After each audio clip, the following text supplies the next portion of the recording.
மஞ்சு, இந்த கொண்டாரங்கி மலையில் என்ன விசேஷம்?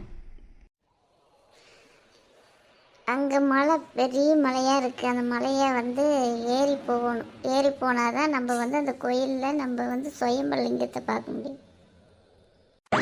ஸ்வயம்புலிங்கம்னா என்ன மஞ்சு? அதுதானே, அது தானாக உருவாகினது. அது கடவுளோட மகிமை. இருங்க, நீங்கள் மட்டும் கேட்டுக்கிட்டே இருக்கு, நானும் கேட்டுக்கிறேன். ஒரு நிமிஷம் பொறுங்க. நீ என்ன கேட்க போற? நானும் சினிமா பற்றி தெரிஞ்சுக்கணும்ல, ஆர்வத்தில் இருக்கணும்ல. நீங்கள் மட்டும் கேட்டுக்கிட்டே தெரிஞ்சிட்டு இருந்தீங்களா, நான் என்ன பண்ணுறதே? சரி கேளு. மஞ்சு, நான் கேட்கறதுக்கு மட்டும் கரெக்டாக பதில் சொல்லு மஞ்சு. சொல்லுங்கக்கா. அந்த மலை சின்ன மலையாக இருக்குமா பெரிய மலையாக இருக்குமா? எப்படி ஏறி போகிறது?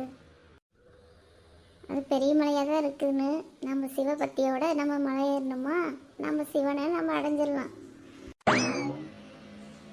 சரி, முடிஞ்ச அளவுக்கு ஏறுவோம். மலை ஏறுறதுல அப்புறம் பார்க்கலாம்.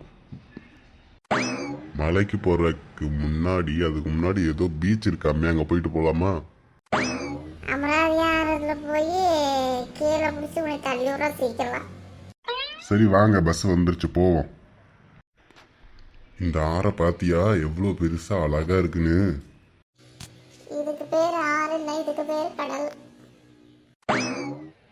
அக்கா, இங்கே நம்ம கடலில் ரொம்ப நேரம் நின்னோமா நமக்கு டைம் ஆயிருங்கக்கா. நம்ம போய் மலை ஏற முடியாதுங்கக்கா. போகிறக்கே 2 மணி நேரம் ஆகும் மேலே போகிறதுக்கு.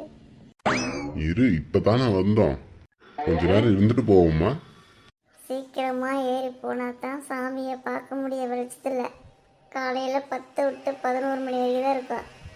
காலையில் 6 விட்டு 11 மணி வரைக்கும் தான் இருக்கும். அதுக்கு மேலே நாளைக்கு காலையில் தான் இருக்கும்.